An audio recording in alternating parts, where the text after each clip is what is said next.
உங்கள் சத்யாவில் இப்பொழுது ஆடி அதிரடி தள்ளுபடி.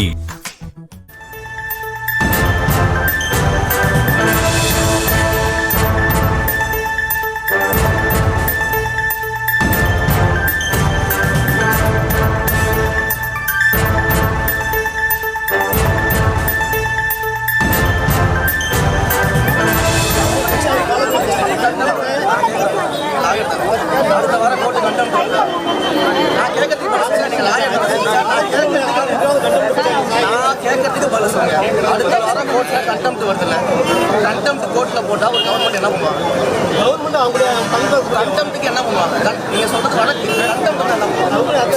கோர்ட்டு சொல்ற செயல் தானே, கோர்ட்டு சொல்ற செயலால தான் கண்டெம்ட் போடுவாங்க. அப்புறம் நீங்க கவர்மெண்ட்டுக்கு எதிராக பேச முடியாது. நான் ஒரு விஷயம் தெளிவா சொல்றேம்மா, மக்கள் நீங்க புரியுங்கம்மா, படிச்சிருக்கா சொல்றீங்க. ஒரு வழக்குல இருக்குது, வழக்குல நம்ம அரசு சார்பா உங்களுக்கு வாதாடும்.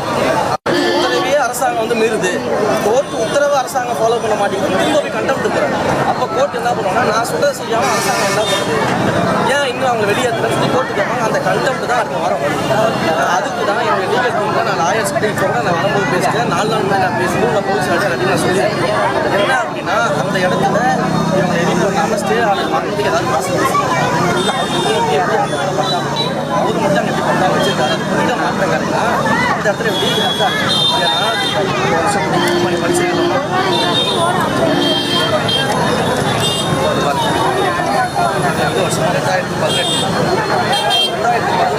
ஆட்சியில் ஒரு ஜீவோ பாஸ் பண்ணியிருக்காங்க. இந்த மாதிரி ஆற்றங்கரை விவரம் இருக்கிறவங்கலாம் வந்து எதிர்ப்பு பண்ணிட்டு வேறு இடத்த போட்டு அவங்களுக்கு வந்து இடம் கொடுக்கணும்னு சொல்லி 2018 லாஸ்ட் டிஎம்கே இந்த ஜீவோ பாஸ் பண்ணியிருக்காங்க. இதை பேஸ் பண்ணி தான், இந்த டிஎம்கேவோட ஆர்டரை பேஸ் பண்ணி தான் கோர்ட்டுக்கு போய் இந்த ஆர்டர்லாம் வாங்குறாங்க. பேசுகிறேன். அப்போ இதை பேஸ் பண்ணி ஆர்டர் வாங்கிட்டாங்க. இப்போ கண்டெம்ட்டும் போகிறாங்க. கோர்ட்டை நாங்கள் மதிக்க நாங்கள் எடிட் பண்ணாமல் தான் வச்சுருந்தேன். லாஸ்ட் வீக் வந்து நீங்கள் கேட்ட உடனே அவசரப்பட்டு பண்ணாங்க. நான் மக்களுக்கு என்ன பண்ணுறது பார்த்துட்டு நான் சொல்கிறேன். திருச்சி திருவானைக்காவல் கன்னிமாத்தோப்பு பகுதியில் இருக்கக்கூடிய குடியிருப்புகளை அகற்ற எதிர்ப்பு தெரிவித்து மக்கள் சாலை மறியல் போராட்டத்தில் ஈடுபட்டிருக்கிறார்கள். அவர்களோடு மாவட்ட பொறுப்பு அமைச்சர் ரமேஷ் பேச்சுவார்த்தையில் ஈடுபட்டிருக்கிறார். அந்த காட்சிகளை நாம் பார்க்கிறோம். விவரங்களை செய்தியாளர் கதிரவன் வழங்க நாம் கேட்கலாம். கதிரவன், கூடுதல் விவரங்கள். வணக்கம் சாம். திருச்சி மாநகர் திருவனைக்காவல் கன்னிமார் தோப்பு பகுதியில் கடந்த 60 ஆண்டுகளுக்கு மேலாக 90க்கும் மேற்பட்ட குடும்பங்கள் வசித்து வருகின்றனர். மக்களின் குடியிருப்புகளை காலி செய்து பாலகிருஷ்ணன் என்பவர் தனக்கு பாதை வேண்டி நீதிமன்றத்தில் உத்தரவு வாங்கியுள்ளார். தனிநபரை கண்டித்து பொதுமக்கள் இன்று திடீரென யாத்திரை நிவாஸ் செல்லும் வழியில் 100க்கும் மேற்பட்டவர் வந்து சாலை மறியல் போராட்டத்தில் ஈடுபட்டனர். இந்து சமய அறநிலையத்துறை அமைச்சர் ரமேஷும் திருச்சி மாவட்ட பொறுப்பாளருமான அவரை நேரில் சந்தித்து மனு கொடுப்பதற்காகவும் பொதுமக்கள் நீண்ட நேரமாக காத்திருந்தனர். இதனில் வந்து மக்கள் காத்திருப்பதை அறிந்தவுடன் காவல்துறையின் வழிகாட்டுதலின்படி அமைச்சரின் பயண வழித்தடமும் மாற்றி அமைக்கப்பட்டது. இதனால் ஆத்திரமடைந்த பொதுமக்கள் ஸ்ரீரங்கம் யாத்திரை நிவாஸ் செல்லும் சாலையில் சாலை முற்றிலுமாக அமர்ந்து சாலை மறியல் போராட்டத்தில் ஈடுபட்டனர். இதனால் வந்து அப்பகுதியில் போக்குவரத்து முற்றிலும் தடைப்பட்டது. இதனைத் தொடர்ந்து சம்பவ இடத்திற்கு வந்த போலீசார் பொதுமக்களை சமாதானப்படுத்தி அமைச்சர் போராட்டத்தை தற்காலிகமாக கைவிட்டு பொதுமக்கள் வந்து சாலையின் ஓரத்தில் அமர்ந்திருந்தனர். இதற்கிடையே போராட்ட களத்திற்கு நேரில் வந்த அமைச்சர் ரமேஷ் பொதுமக்களிடம் சமாதான பேச்சுவார்த்தையில் ஈடுபட்டார். அப்போது பாலகிருஷ்ணன் என்ற ரியல் எஸ்டேட் தொழில் அதிபர் வந்து இந்த இடங்களை காலி செய்யப்போது நீதிமன்றத்தில் உத்தரவை பெற்றுள்ளார். அந்த உத்தரவை உடனே நடைமுறைப்படுத்துவது பொதுமக்களுக்கு பாதிப்பு ஏற்படும் என்றால் அதற்கான கால அவகாசம் கொடுக்கும் வகையில் நிறுத்தி வைக்க அதிகாரிகள் கூறியிருக்கிறேன் என தெரிவித்தார். இதற்காக அரசு பாலகிருஷ்ணன் நீதிமன்ற அவமதித்துள்ளார். இதற்கு அரசு பதிலளிக்க வேண்டிய நிலையில் உள்ளதால் சட்ட வல்லுநர்கள் கலந்து ஆலோசித்து பொதுமக்களை பாதுகாக்கும் அரசு உரிய நடவடிக்கை எடுக்க அமைச்சர் கூறியிருந்தார். அமைச்சரின் உறுதிமொழியால் பொதுமக்கள் நிம்மதியிலிருந்து கலந்து சென்றனர்.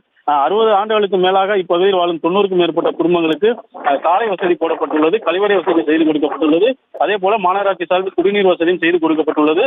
தற்போது இந்த இடத்தை காலி செய்ய எதிர்ப்பு தெரிவித்து போராட்டத்தில் ஈடுபட்ட நபர்கள் அமைச்சரின் பேச்சுவார்த்தையால் வந்து கலந்து சென்றனர். மீண்டும் தங்கள் இடத்தை காலி செய்ய அறிவுறுத்தினால் மீண்டும் மிகப்பெரிய போராட்டம் நடத்தும் என கன்னிமார் தோப்பில் வசிக்கும் 90க்கும் மேற்பட்ட குடும்பத்தை சேர்ந்தவர்கள் தெரிவித்துள்ளனர். தற்போதைய விவரங்களுக்கு நன்றி கதிரவன். இந்த நிலையில் திருச்சி திருவானைக்காவல் கன்னிமாத்தோப்பு பகுதியில் குடியிருப்புகளை அகற்ற மக்கள் எதிர்ப்பு தெரிவித்து போராட்டத்தில் ஈடுபட்டிருக்கக்கூடிய அந்த ஒரு சூழலில் அவர்களோடு அமைச்சர் பேச்சுவார்த்தையில் ஈடுபட்டிருந்தார். அந்த காட்சிகளை தற்போது பார்க்கலாம்.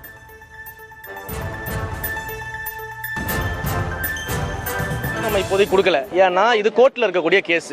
ஒரு தனி நபர் வந்து கோர்ட்டில் வந்து இவங்களை எவிக்ஷன் பண்ணணும், அந்த இடம் வந்து கொள்ளிடம் ஆற்றங்கரையில் இருக்குது, அங்கே வந்து ஆக்கிரமிப்பு இருக்குது, அகற்றணும்னு சொல்லி ஒரு தனி நபருடைய கேஸ்னால இது கோர்ட்டில் இருக்குது. கோர்ட்டில் வந்து அரசாங்கம் முடிவு செய்ய சொல்லியிருக்காங்க. அதுக்கு மேலே அவர் கண்டெம்ட்டும் போயிருக்காரு. அப்போ கண்டெம்ட் ஆஃப் கோர்ட்டில் இருக்கும்போது இதை பேசி தீர்க்க வேண்டியது கோர்ட்டில். இதுக்கு அரசாங்கம் எந்த உறுதியும் இப்போ நான் கொடுக்கல. ஆனால் அந்த மக்களின் சார்பில் அவங்களுடைய நியாயத்தை கோர்ட்டில் நிச்சயமாக எடுத்துரைத்து அவங்களுக்கு என்ன தேவையோ அந்த சப்போர்ட் எல்லாத்தையும் நாங்கள் செய்கிறோன்றதை இப்போ நாங்கள் சொல்லியிருக்கிறோம். ஸோ இதை நம்ம பார்த்துக்கிட்டு இருக்கிறோம். இது கோர்ட்டு சம்மந்தப்பட்ட விஷயங்கள். கோர்ட்டில் இருக்கும்போது நம்ம வந்து உடனடியாக எந்த விதமான முடிவும் நம்ம எடுக்க முடியாது. ஆனால் கோர்ட்டில் அந்த மக்களுக்கு சப்போர்ட்டாக கண்டிப்பாக நாங்கள் என்ன விஷயங்கள் வந்து அந்த மக்களுடைய பாயிண்ட் ஆஃப் வியூவில் என்ன சொல்ல முடியுமோ நாங்கள் சொல்லுவோம்.